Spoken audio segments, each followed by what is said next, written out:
স্বাধীনতাহীনতায় কে বাঁচিতে চায় হে, কে বাঁচিতে চায়? তিনিও চাননি, পরাধীনতার শৃঙ্খলে বদ্ধ থাকতে পারেননি। অত্যাচারী বর্বর সুবিধালোভী ব্রিটিশদের অপশাসনকে নির্মূল করতে ঝাঁপিয়ে পড়েছিলেন ভারত মাতার এই বিদ্রোহী সন্তান।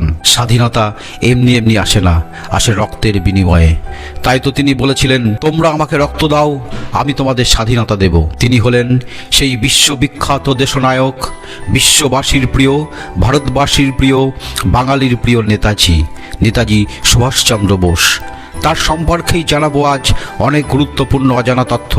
তার আগে আমার হোম টিচিং চ্যানেলটিকে সাবস্ক্রাইব করুন, ভিডিওটি ভালো লাগলে লাইক করুন, কমেন্ট করুন এবং শেয়ার করুন। 1897 সালের 23শে জানুয়ারি উড়িষ্যার কটক শহরে সুভাষচন্দ্র বসু জন্মগ্রহণ করেন। তার পৈতৃক বাড়ি ছিল পশ্চিমবঙ্গের দক্ষিণ 24 পরগনা জেলার কোদালিয়া গ্রামে। বিশিষ্ট আইনজীবী জানকীনাথ বসু ও প্রভাবতী দেবীর নবম সন্তান সুভাষচন্দ্র। ছাত্র হিসাবে অত্যন্ত মেধাবী ছিলেন তিনি। র্যাভেন্স স্কুলে তিনি শিক্ষক হিসাবে পেয়েছিলেন বেণীমাধব দাসের মতো কীর্তিমান শিক্ষককে। স্কুল জীবনেই ক্ষুদিরাম বসুর আত্মত্যাগ তাকে অনুপ্রাণিত করেছিল। 1913 সালে প্রেসিডেন্সি কলেজে ভর্তি হন তিনি। প্রেসিডেন্সি কলেজের ইংরেজ অধ্যক্ষের ভারত বিরোধী মন্তব্যের সরাসরি প্রতিবাদ করায় কলেজ থেকে বহিষ্কৃত হন তিনি। এরপর ভর্তি হন স্কটিশ চার্চ কলেজে। 1918 সালে দর্শনে সাম্মানিক সহ বিএ পাশ করেন স্কটিশ চার্চ কলেজ থেকে। 1919 সালে উচ্চশিক্ষার জন্য ইংল্যান্ডে চলে যান। 1921 সালের 26শে ফেব্রুয়ারি দেশবন্ধু চিত্তরঞ্জন দাসকে চিঠি লিখে জানান যে তিনি ইন্ডিয়ান সিভিল সার্ভিস পরীক্ষায় চতুর্থ হয়েছেন, তবে তিনি ব্রিটিশ সরকারের উচ্চ পদস্থ কর্মী হতে চান না, দেশে ফিরে ভারতের সাধারণ মানুষের জন্যই কাজ করতে চান। চিত্তরঞ্জন দাসকে লেখা ওই চিঠিতেই কংগ্রেসে যোগ দেওয়ার ইচ্ছা প্রকাশ করেন তরুণ সুভাষ। এই দেশবন্ধু চিত্তরঞ্জন দাসই ছিলেন সুভাষচন্দ্রের রাজনৈতিক গুরু। 1921 সালে কংগ্রেসে যোগ দেওয়ার পর তার প্রথম উল্লেখযোগ্য কর্মসূচি ছিল প্রিন্স অফ ওয়েলসের ভারত সফর বয়কট করার আন্দোলন গড়ে তোলা। প্রিন্স অফ ওয়েলসের অভ্যর্থনার আসরেই খাদির বস্ত্র বিলি ও বিক্রি করার চেষ্টা করেন সুভাষচন্দ্র ও তার কয়েকজন অনুগামী। আন্দোলন ঠেকাতে তখন গণহারে গ্রেপ্তার করা হয় কংগ্রেস নেতাকর্মীদের। চিত্তরঞ্জন দাস সুভাষচন্দ্রও গ্রেপ্তার হন। 1928 সালে অল ইন্ডিয়া ট্রেড ইউনিয়ন কংগ্রেসের সভাপতি নিযুক্ত হন তিনি। 1930 সালে তিনি কলকাতা কর্পোরেশনের মেয়র পদে নিযুক্ত হন। ব্রিটিশ বিরোধী অসহযোগ আন্দোলনের ক্ষেত্রে গান্ধীজির সঙ্গে বরাবরই মতপার্থক্য ছিল তার। গান্ধীজি যেখানে অহিংস আন্দোলনের রাস্তা বেছে নেওয়ার কথা বলেছিলেন, সেখানে সুভাষচন্দ্রের মত ছিল অস্ত্রের জবাব অস্ত্রেই দিতে হবে। গান্ধীজির সঙ্গে মতবিরোধের জেরে দুবারের কংগ্রেস সভাপতি সুভাষচন্দ্র দলত্যাগ করে নতুন একটি দল গঠন করেন। তার নাম দেন ফরওয়ার্ড ব্লক। 20 বছরের রাজনৈতিক জীবনে তাকে 11 বার গ্রেপ্তার হতে হয়। লবণ সত্যাগ্রহ আন্দোলনে গ্রেপ্তার হন তিনি। মায়ানমারের মান্দালয়ের জেলে থাকা অবস্থায় সুভাষচন্দ্র গুরুতর অসুস্থ হয়ে পড়েন। ব্রিটিশ সরকার তাকে ইউরোপে নির্বাসন দেয়। ইউরোপের ভিয়েনাতে চিকিৎসাধীন থাকার সময় অবসরে তিনি 2টি বই লেখার সিদ্ধান্ত নেন।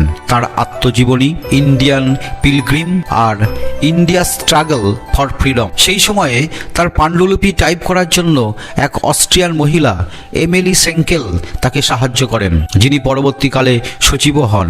এই এমিলি সেঙ্কেলের সঙ্গেই তার প্রেম হয় এবং বিয়েও হয়। তাদের কন্যা সন্তান অনিতা বসু। এমিলি সেঙ্কেল কখনো ভারতে আসেননি, তবে বসু পরিবার ও নেতাজির সহযোগীদের সঙ্গে তার চিরকাল যোগাযোগ ও সুসম্পর্ক ছিল। 1996 সালে তিনি প্রয়াত হন। অনিতা বসু পাপ ভারতে বহুবার এসেছেন। তিনি পেশায় অর্থনীতিবিদ। তার স্বামী মার্টিন পাপ জার্মান পার্লামেন্টের প্রাক্তন সদস্য। তাদের 2 পুত্র ও 1 কন্যা। কুইজে একটা প্রশ্ন আসে, দুনিয়া কাঁপানো কোন তৎকালীন বিখ্যাত নেতার সঙ্গে হাত মিলিয়েছিলেন সুভাষ বোস? উত্তরটা হলো হিটলার। 1941 সালে ব্রিটিশের চোখে ধুলো দিয়ে বাড়ি থেকে পালিয়ে আফগানিস্তান ও রাশিয়া হয়ে জার্মানি যান। ভারতের স্বাধীনতার জন্য তিনি জার্মান চ্যান্সেলর হিটলারের সাহায্য প্রার্থনা করেন, কিন্তু হিটলারের উদাসীর মনোভাব দেখে তিনি জার্মানি ত্যাগ করেন। 1943 সালে একটি জার্মান সাবমেরিনে করে জাপান পৌঁছান তিনি।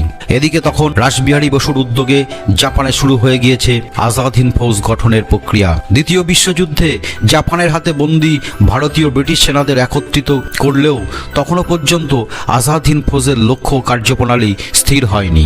সুভাষ বোস জাপানে এসে পৌঁছাতেই আজাদ হিন্দ ফৌজের দায়িত্ব তার হাতে সঁপে দিলেন রাসবিহারী বসু। সুভাষচন্দ্র বসু যোগ দিতেই আজাদ হিন্দ ফৌজের কার্যকলাপ ও সক্রিয়তা বহুগুণ বৃদ্ধি পায়। সুভাষ বোস হয়ে উঠলেন আজাদ হিন্দ ফৌজের নেতাজি। পরবর্তীকালে ওই নামেই তাকে বেশি করে চেনেন দেশ বিদেশের লক্ষ লক্ষ মানুষ। রাসবিহারী বসুর আজাদ হিন্দ ফৌজের একটি নারী বাহিনী ছিল, এর নাম ছিল রানী লক্ষ্মীবাই কমব্যাক। এই নারী বাহিনী সহ মোট 85,000 সৈন্য ছিল আজাদ হিন্দ ফৌজে। এই ফৌজের কর্তৃত্ব ছিল প্রাদেশিক সরকারের হাতে, যার নাম দেওয়া হয়েছিল মুক্ত ভারতের প্রাদেশিক সরকার বা আরজি হুকুমত এ আজাদ হিন্দ। এই সরকারের আইন, আদালত ও নিজস্ব একটি ব্যাংক ছিল। 1943 সালে ব্যাংকটি তৈরি হয়। সারা দেশ থেকেই ব্যাংকটি তৈরির জন্য সমর্থন এসেছিল।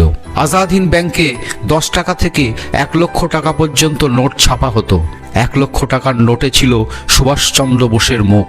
আজাদ হিন্দ ফৌজ ভারতে অভিযান চালায়। মণিপুরের কোহিমা দখল করে স্বাধীন ভারতের প্রথম জাতীয় পতাকা উত্তোলন করে। তারা আন্দামান ও নিকোবর দ্বীপপুঞ্জ দখল করেছিলেন। নেতাজি এই দ্বীপ দুটির নাম রেখেছিলেন শহীদ ও স্বরাজ দ্বীপপুঞ্জ।